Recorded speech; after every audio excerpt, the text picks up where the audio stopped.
Après sa première mandature couronnée de succès que de difficultés, un mandat d'un régime assis sur les alliances, Joseph Kabila se présente un homme vraisemblablement plus rassuré, plus inspiré que jamais et plus outillé idéalement pour affronter un second mandat.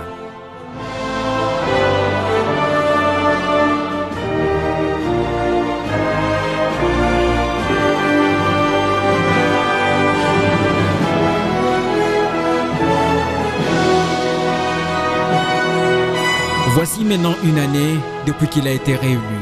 Une année où, par-dessous les progrès diplomatiques et économiques enregistrés, controverses politiques et sécuritaires se sont chevauchées. Voici la première année de la deuxième mandature de Joseph Kabila.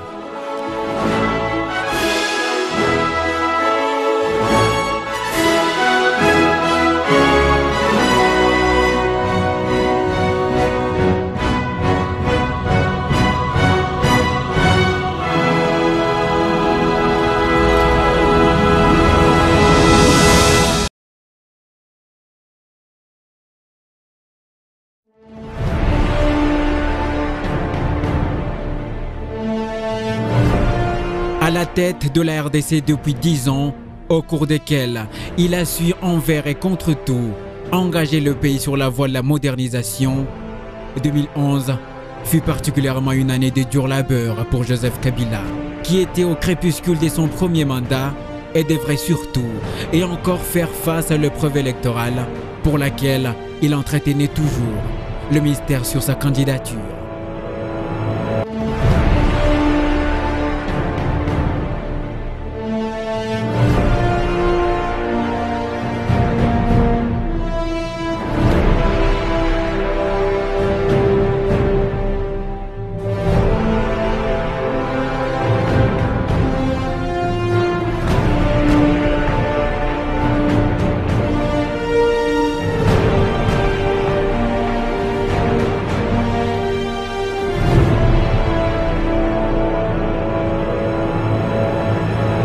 Alors qu'il vient d'annoncer sa candidature officielle pour l'élection présidentielle fixée au 28 novembre 2011, Joseph Kabila réunit sous un chapiteau les membres de la majorité présidentielle depuis sa ferme de Kingakati.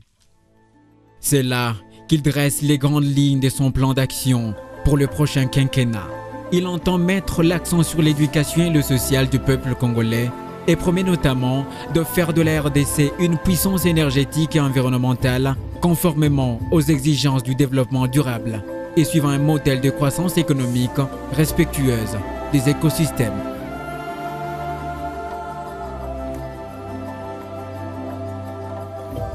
Il bénéficie une nouvelle fois de la confiance de son peuple, à qui il promet de faire cette fois de la RDC un pays émergent. Une vision qu'il compte rendre effective par un nouveau programme, la révolution de la modernité. Le gouvernement se montrera particulièrement soucieux de la vie sociale du citoyen congolais, avec le concours du Conseil économique et social qui sera bientôt installé. C'est par le travail, dans la rigueur, la justice et la discipline que nous créerons de la richesse, permettant ainsi d'améliorer les salaires et le pouvoir d'achat des Congolaises et Congolais. Un vaste programme qui a comme point de mire l'amélioration des conditions de vie de la population congolaise et dont l'exécution sera confiée à un nouveau gouvernement dirigé par Augustin Matata Ponyo, ancien ministre des Finances, reconnu pour sa rigueur. Le gouvernement agit avec une très grande transparence. Il rend compte. Ça nous permet de suivre au quotidien l'évolution de la gestion de l'État.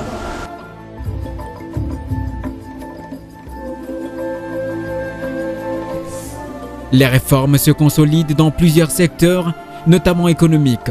La réforme de l'administration a commencé et que progressivement, nous allons aller vers une administration dynamique, positive, qui va asseoir l'autorité de l'État et surtout qui va nous donner la possibilité aujourd'hui, lorsque vous parlez du climat des affaires, vous voyez dans tous les secteurs de la vie nationale, il y a des réformes qui se mettent en place l'État se met en position pour pouvoir rendre des services au privé pour que les privés puissent opérer dans de très bonnes conditions. C'est ça ce qui est important pour 2012.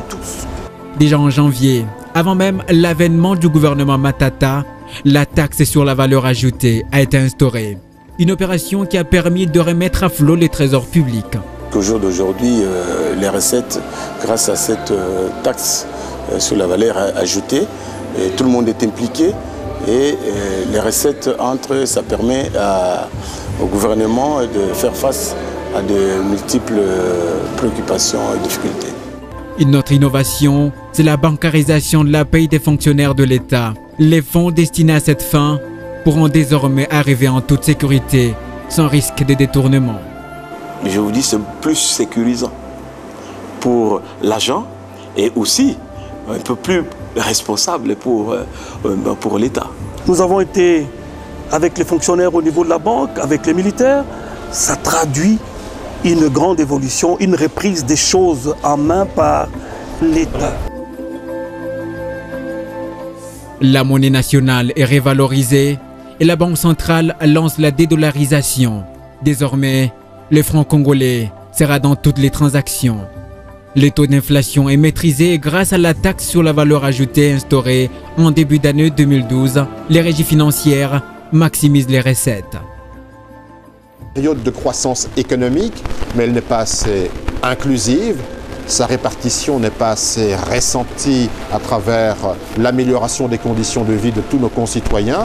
Les efforts vont continuer sous l'impulsion du président de la République. C'est sa vision, il l'a partagée avec la population congolaise et il l'a choisie pour mettre en œuvre cette grande vision, cette vision généreuse pour nous tous. Elle ne se contente pas, cette vision, d'être théorique. Des actes pratiques sont posés.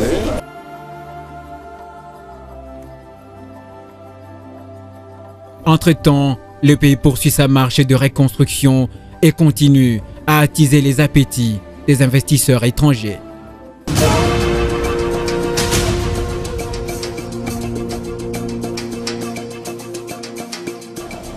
Il faut savoir quand même que quand on va investir dans un pays, on investit dans le pays de tel qui est dirigé par tel chef d'État. Donc chaque personne qui vient ici, chaque investisseur qui vient ici, c'est parce qu'il a confiance au président Joseph Kabila qui vient ici. S'il n'avait pas confiance, il ne viendrait pas ici. Aussi bien ceux qui ont décidé de s'installer que ceux qui viennent pour faire la prospection. Parce qu'ils ont confiance au chef de l'État.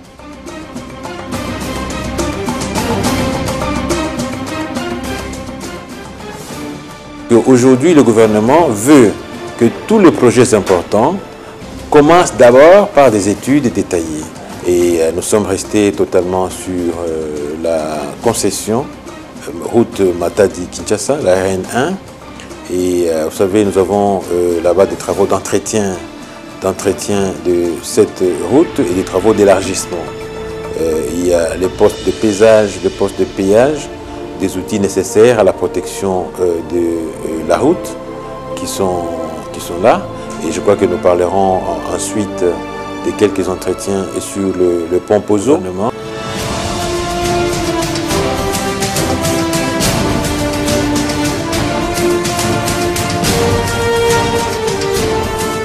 Pour 2011, nous avions projeté pour l'ensemble du pays, à ce qui concerne les voiries, 255. Nous n'avons pu réaliser 184. Et 2012, sur les 45 que nous avons prévus, nous sommes arrivés pratiquement au double, à peu près 94 km de voiries qui ont été faites. Ce qui fait que sur l'ensemble des 3 années, en ce qui concerne les voiries, sur des projets étudiés de 331 km, nous avons pu réaliser 290. Donc nous pouvons nous dire que nous pouvons nous situer à plus ou moins 70%.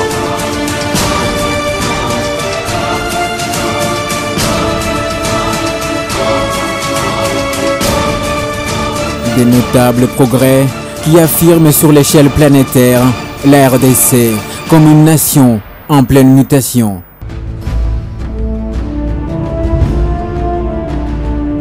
La République démocratique du Congo a pu organiser magistralement le 14e sommet de la francophonie, tenu du 12 au 14 octobre 2012.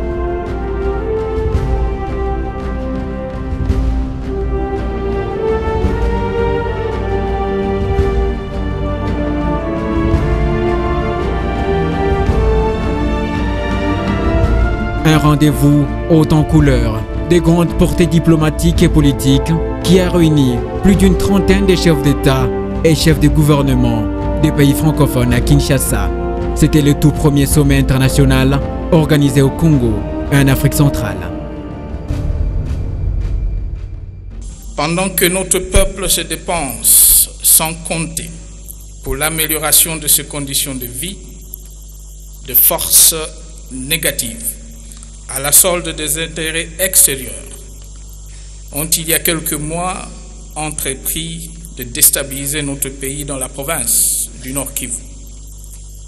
Du fait de la guerre injuste qui nous est ainsi imposée, une fois de plus, des milliers d'hommes, de femmes et d'enfants perdent leur vie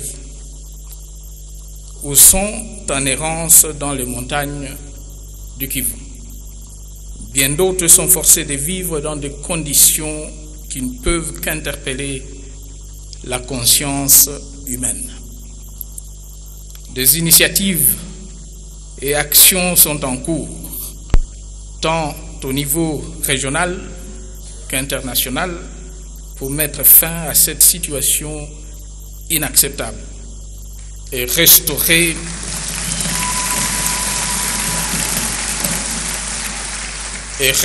rapidement et de manière durable la paix et la sécurité dans cette partie du territoire national.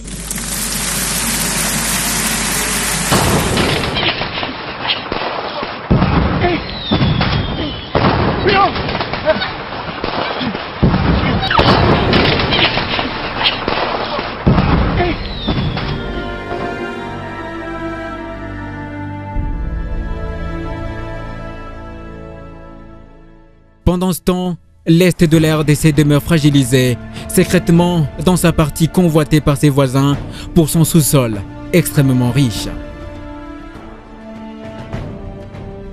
La RDC s'était alors engagée dans une offensive diplomatique dans les organisations régionales et internationales pour tenter de trouver une issue pacifique à cette situation. Et malgré toutes les condamnations et les mises en garde de la communauté internationale, mardi 20 novembre, les rebelles s'emparent de la ville de Goma.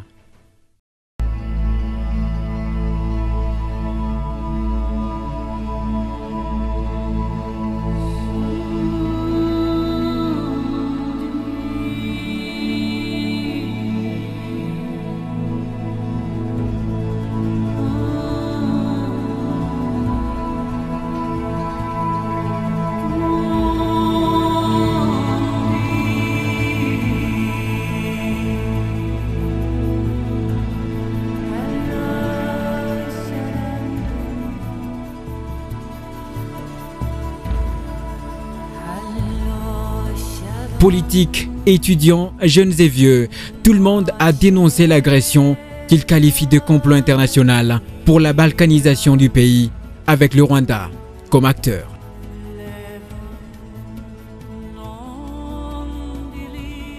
Nous sommes agressés et nous devons faire face à cette agression. Le Congolais n'est pas inquiet.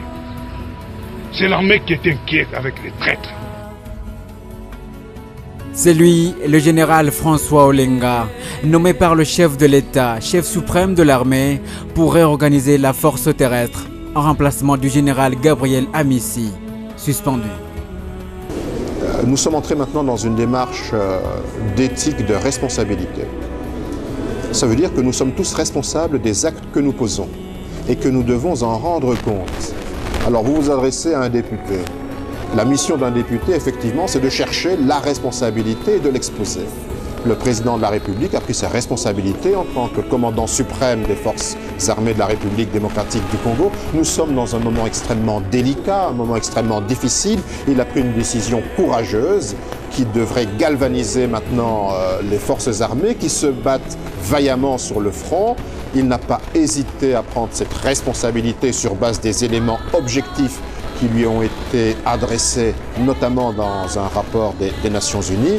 Donc c'est une décision qui peut paraître salutaire, et elle l'est certainement, mais qui devra appeler certainement d'autres trains de décision qu'il appartiendra au chef de l'État d'adopter en temps en temps.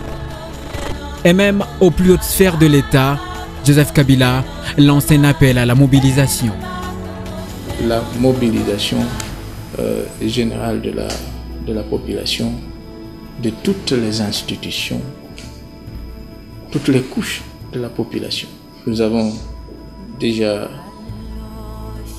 eu à vivre et aussi à vaincre des situations pareilles dans le passé 2009, le passé c'est 2001, 2002, 2003, le pays était divisé, mais avec la détermination, les efforts de nous tous et la participation de toute la population sont parvenus à réunifier le pays.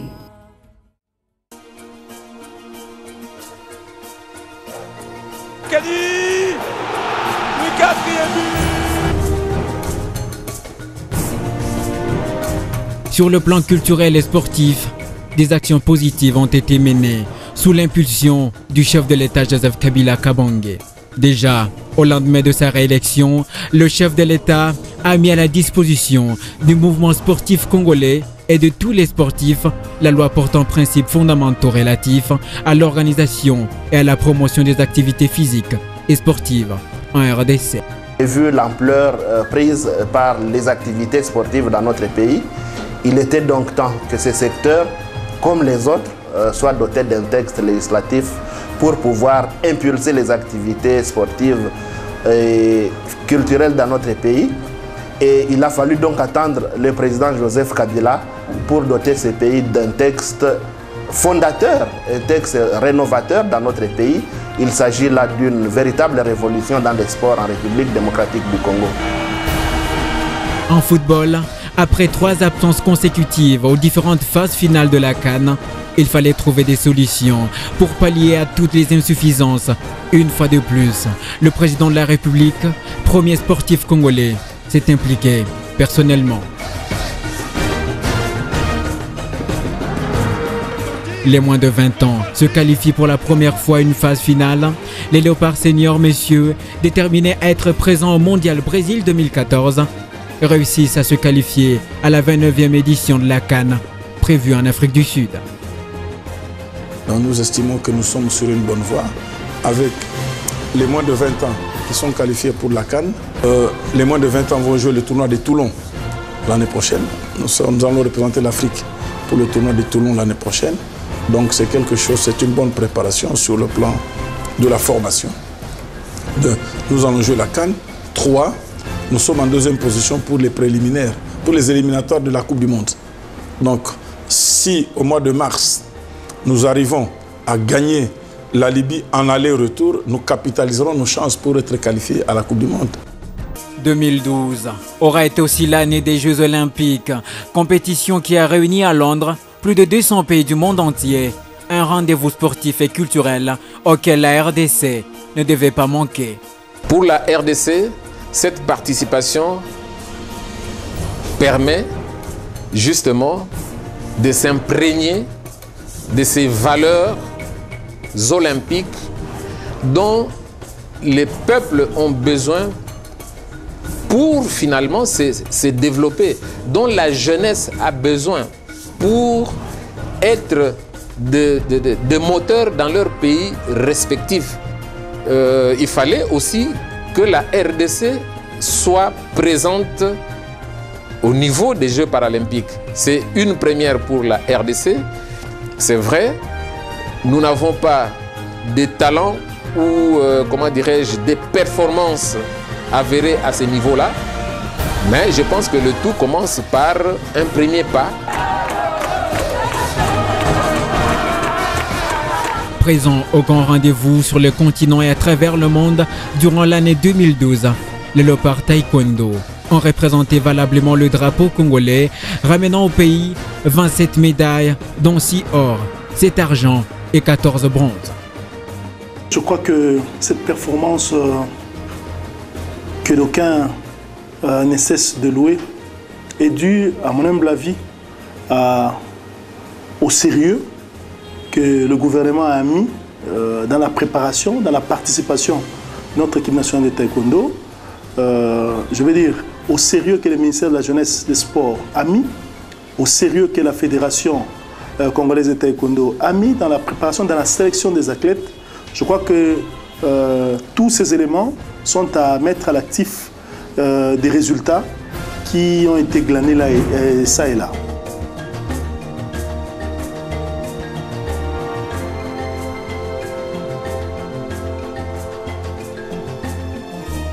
Dans l'optique de la révolution de la modernité, le secteur des infrastructures sportives n'est pas en reste. Le Katanga bénéficie, après la réhabilitation du stade Kibasa Maliba, d'un autre stade avec une capacité de 18 500 places.